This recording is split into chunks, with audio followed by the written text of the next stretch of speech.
started by chance, then it was one worth taking. From there we were heading for this promise that we're making.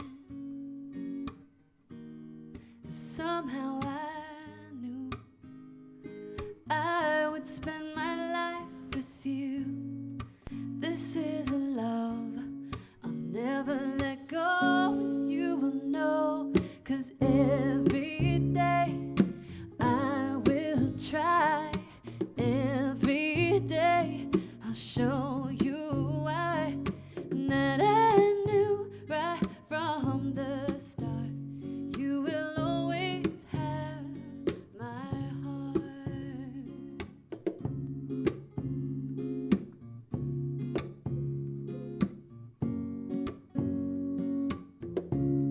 A fateful flight, a fateful night, then sleeping in the afternoon, and into the dawn we talked on and on about the things you're never supposed to, and that's when I knew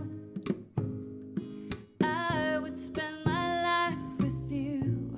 Love, I will never let you go, and you will know, 'cause every day I will try. Every day I'll show you why, that I knew right from the start you will always have my heart. And it's crazy how you amaze me. You're the perfect fit. My life is better for it, and it's easy to say why I feel this way. So every day I will try. Every day I'll show you why, and I know now, as I knew then, you will never be alone again. And every time I look at you, I remember the moment I knew right from the start. Yes, I knew right from the start. Yes, I knew right from the start. You'll always have my heart.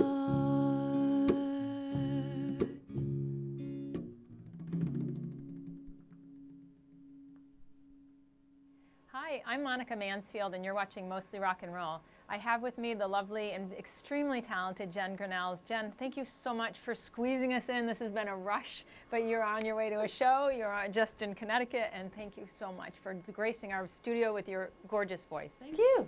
Yay. And now I'm ready for the show, because I put on the makeup for this. So I'm going to be ready to just walk right in and be like, ah. That sounds great. Well, who are the two young men that you're traveling with, Ken and Logan? Yes, Ken Perkowitz and Logan Baldwin. Logan's from New York City, and Ken is out of Nashville. How did you meet the two of them? You know, Ken, I met, I had another friend. I had just moved to Nashville, and he knew I was kind of looking for players, and he met Ken at a bar, and he just said, I could just tell from talking to him that he's really good. So I think you should meet with him and hire him. And I think that in Nashville, it's kind of assumed that everybody has a certain level of skill. Mm-hmm. Maybe that's not safe to assume, but that's kind of what people do. So it's almost more about who's a good hang, like who can you be in a car with for 12 hours at a time. So Ken and I actually had coffee before I ever even heard him play. Mm-hmm. And he was a very nice guy, so then we played together, and it was great. And Logan, I met, I've actually been playing with Logan for probably about 5 years, and I met him when I was living in New York City. And I had a friend who was kind of music directing, and she kind of brought together the band that she thought would fit for me, and Logan's been just a keeper. So you live now in Nashville, and so it's a huge music commitment career-wise to move there, but probably a very wonderful thing for you. I mean, it's totally, this has been your full-time career for 8 years or so. Yes. Yeah, it's funny, I'm so used to moving that it's not really a big deal, and it's almost kind of good because as a national touring artist, I started in California, got that fan base going. I was on the road permanently actually for 4 years with no home base. Finally chose New York, got that fan base going. Then quickly moved to Seattle after a year, got that fan base going. Then moved to Nashville, and there's no. Nashville happened because my fiance, who has nothing to do with music, was asked to open an office there for his consulting firm. Really? And I think part of it was you're the perfect candidate because your fiance is a singer-songwriter, so who better to go to Nashville than you with the to-be spouse that will benefit from the move. Even though we were kind of like, oh, okay, like country music, but it turns out there's much more than country music there, and I think I need to stay home more so that I can kind of absorb more of the scene because I just haven't been able to do that. A lot of connects and contacts, just like you said, meeting for a cup of coffee to make sure that you guys get along. That's really great. So there's a lot to absorb there, and I'm excited about living there. Doing the co-writing and all of that stuff. It's a really fun city, but I haven't been home much in the last year and a half. So, but I'm enjoying it. So far, I'm enjoying it a lot.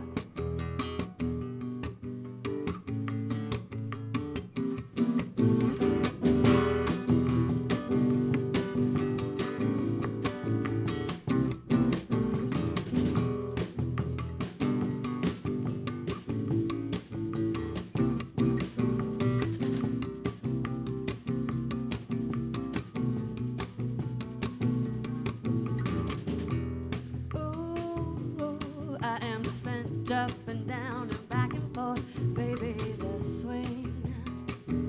But it's making me tired. Oh, my mind is on fire. My heart beats like a bird because I can't help but absorb every word. And lately I've heard too much, and it is such I cannot walk away from the cloud of disarray. It's following each word I gotta say, and everything that I know.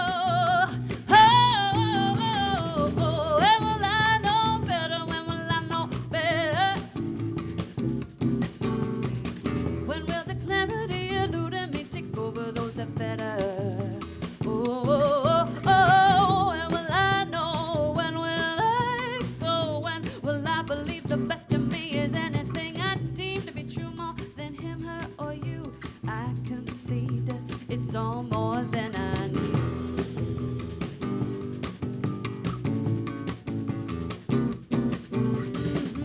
When will it be that what's best for me isn't always a democracy? Oh, when will I strike the pole? When will I take the role of soul counsel? And if I try to listen to myself and be more assured by what I feel,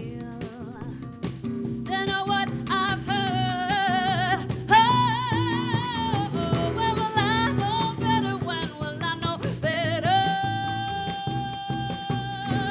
When will the clarity elude me take over those that better? When will I know? When will I go? When will I believe the best in me is anything I deem to be true more than him, her, or you? Well, I concede it's all more than I need. Ooh, I'm too soft. I'm too often willing to hand it over just so it's over.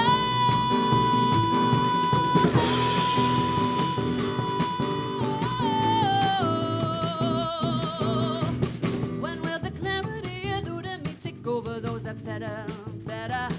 Oh, they think they know, so when will I know? Oh, when will I go? When will I believe the best of me is anything I deem to be true more than him, her, or you? I concede it's all more than I need to know.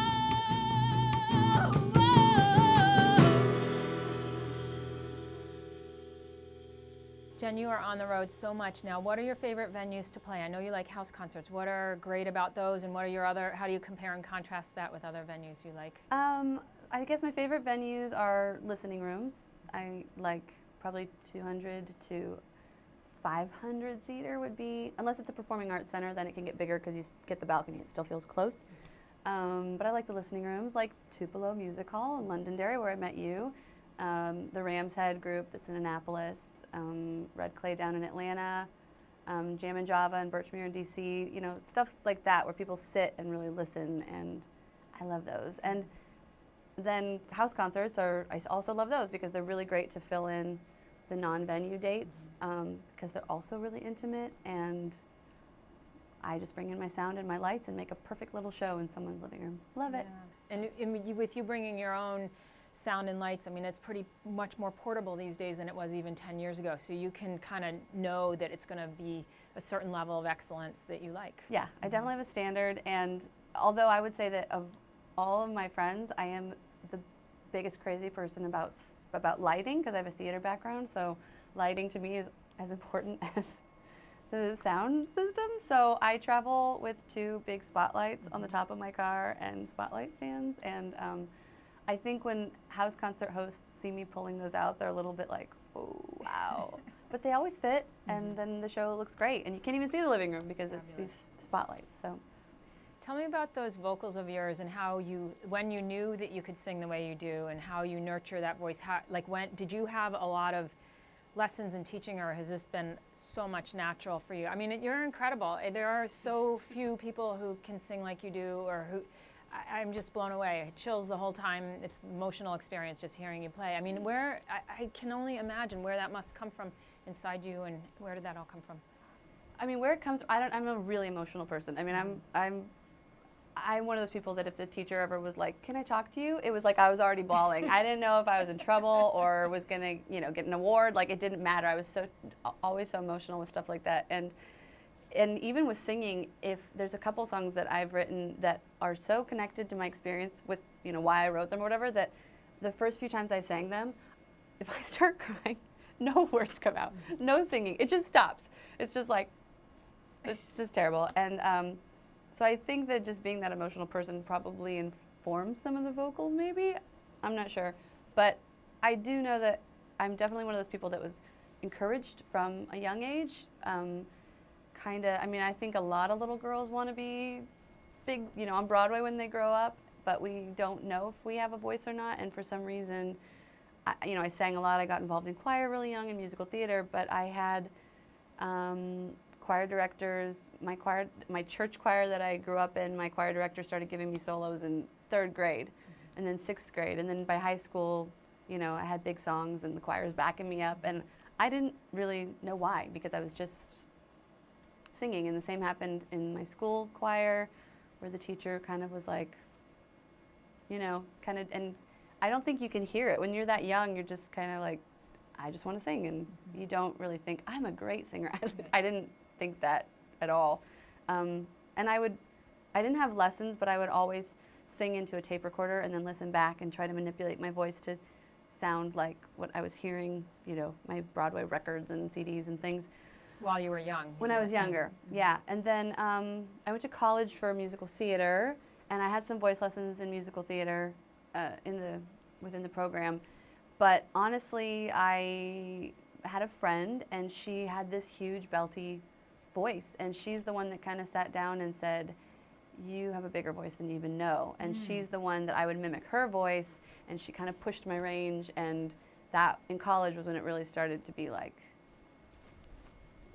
that really increased my range and really pushed the vocals, which I really enjoyed doing.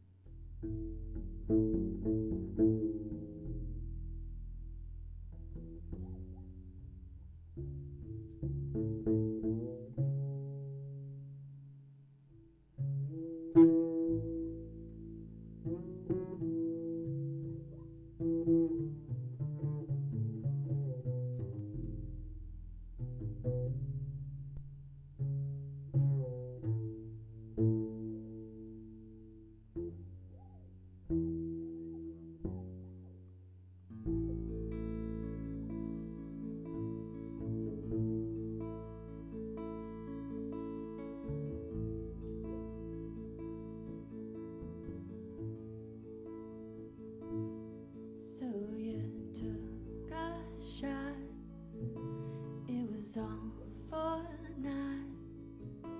Now you feel so low, don't know which way to go. You say you just can't do this anymore, but I know you can. I've seen you here before. Sometimes you get so dark you don't recall the light. I've seen you come back from worse just to dust off and win the fight. I know you're feeling tired and confused. We've all been there, calloused and bruised. But you will find the sun again, and until then, my darling, keep remembering resilience is a beautiful thing.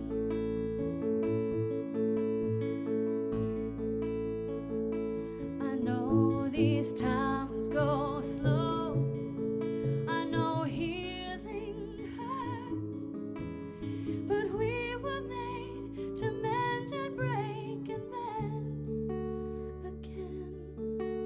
And when you're in the midst, it's hard to see, but someday I'll be right where you are. Then you'll say to me, you will find the sun again, and until then, my darling, keep remembering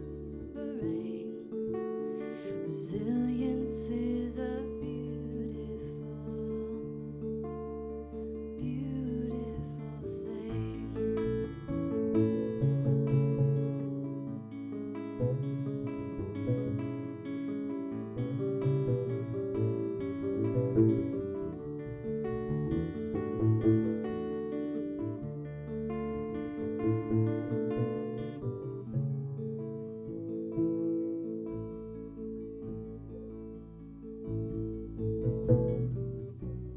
You will find the sun again, and until then, my darling, keep remembering resilience is a beautiful, beautiful thing.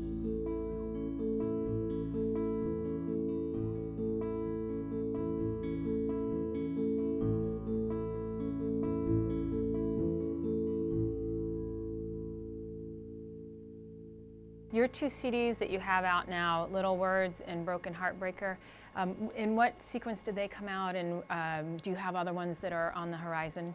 Little Words I released in 2007 when I was first starting, and Broken Heartbreaker had a soft release, I'd say 2011, 2012.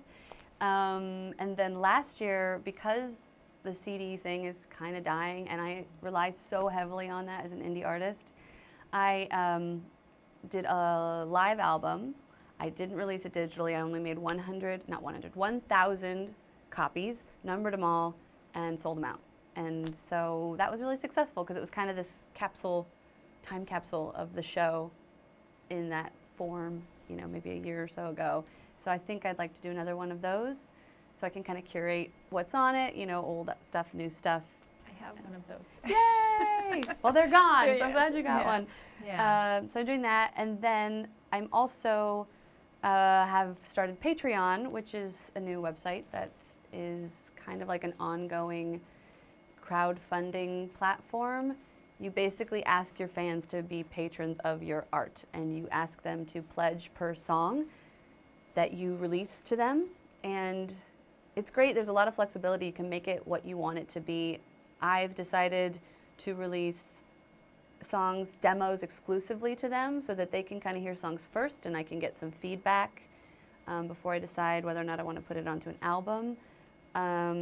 and covers and things like that will be released to them first, but then put onto YouTube for exposure reasons. And then you do incentives, like if you pledge $1 for every song that I put out, you get this. If I do if you do $3, you get this. So I have incentives like free online concert tickets, or if you get really high up, you get 2 tickets to any show I'm doing anywhere, and you can use them for friends. If you do really, really high, you can come backstage to any show I'm doing, always before, after. And it's honestly just a couple weeks old, but I'm already so excited by the possibilities, because I can also put my goals up on the page and people can see, oh, if we can get to $1,000, she's going to make a music video for this song. Wow.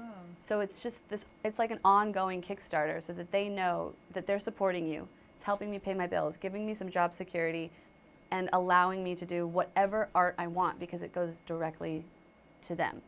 There's nothing in between. There's no manager or record label or anything. So Are there other artists doing this too, or? yes.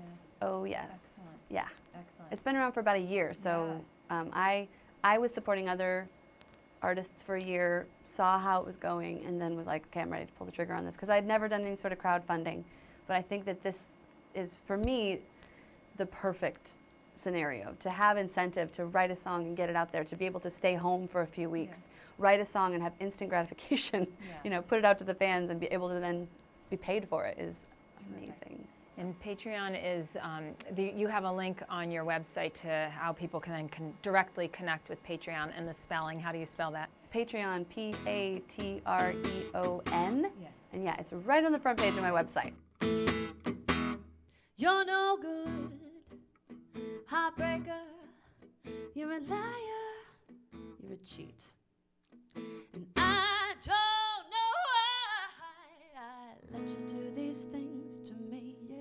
And my friends, they keep telling me you ain't no good, but won't know, they don't know that I would leave you if I could. Well, I guess I'm uptight, or I'm stuck like glue, 'cause I never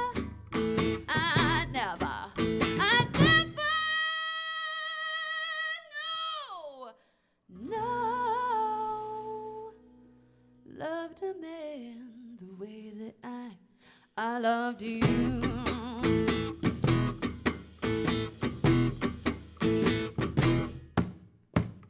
Well, some time ago, I thought you'd run out of fools.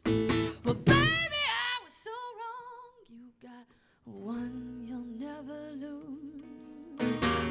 And the way that you treated me, you hurt me so bad. Baby, don't you know I'm the best you ever had? So kiss me once again, and don't you say we're through, 'cause I never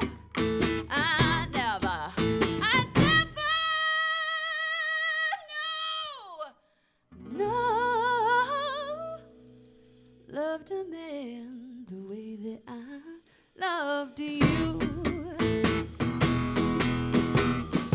I can't sleep at night, I can't eat a bite.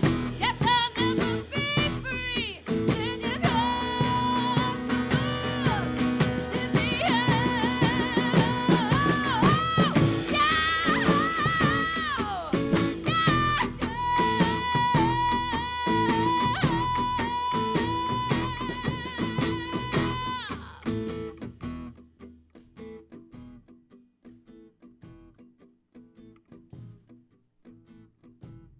Ain't never loved a man, baby,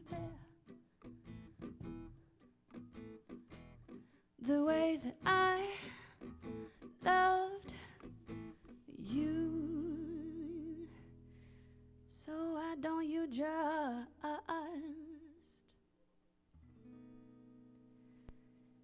kiss me once again? Don't you see that we're through. Nope.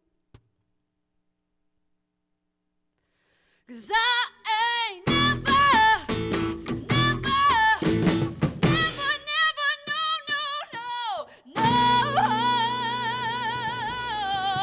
no, loved a man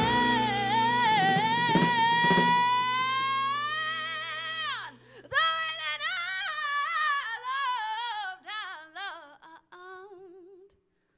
I loved you.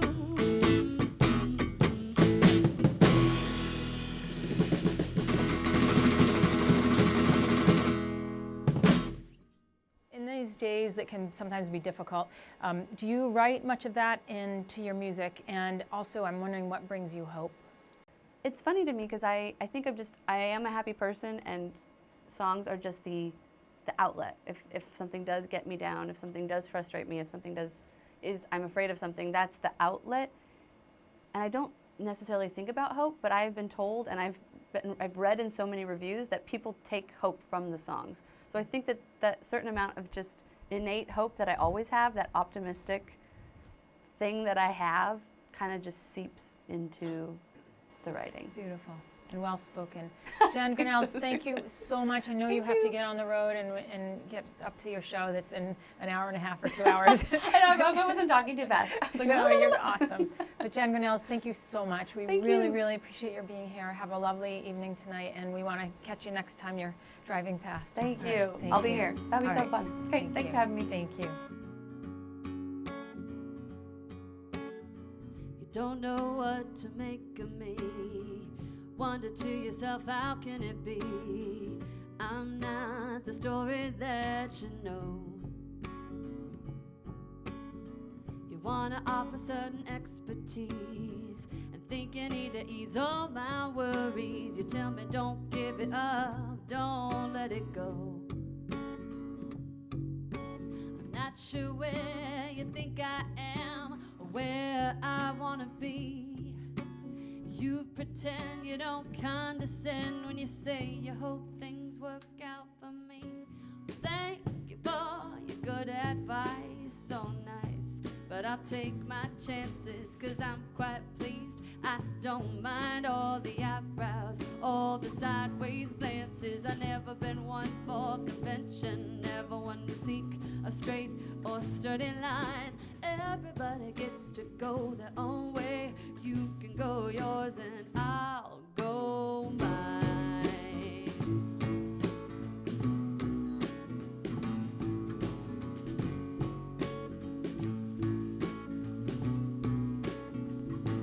Well, it's true, I do seek a truth. If I intend to walk out there onto that center stage, and still they tell me all it takes is one minor clock, you unlock the cage. And I'd be lying if I said I don't understand the attraction to stars.